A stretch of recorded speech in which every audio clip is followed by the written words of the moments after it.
पाकपतन से अगली खबर शामिल करेंगे। पाकपतन केनाल से नामालूम शख्स की नाश बरामद। रेस्क्यू जराये के मुताबिक नौजवान को तेज धार आले से कत्ल करके नहर में फेंक दिया गया था। नौजवान की नाश पर खून के धब्बों के निशानात, कत्ल हुए शख्स की ताहाल शिनाख्त ना हो सकी।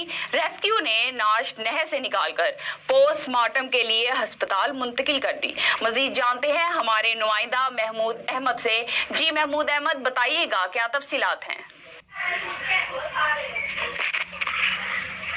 जी बिल्कुल, पाकपतन के थाना फरीदनगर के इलाके जमाल चौक के करीब पाकपतन केनाल से नामालूम नौजवान की नाश मिली है। रेस्क्यू जराये के मुताबिक नौजवान को तेजधार आले से कत्ल करके नाच नहर में फेंकी गई है। नाच पर खून के धब्बों के निशानात भी वाज़ेह हैं। रेस्क्यू के मुताबिक नौजवान की शिनाख्त हाल न हो सकी है। नौजवान की नाच को पोस्टमार्टम के लिए BHQ हॉस्पिटल में मुंतकिल कर दिया गया है। जी बहुत शुक्रिया महमूद अहमद, हमें तफसीलात से आगाह करे थे।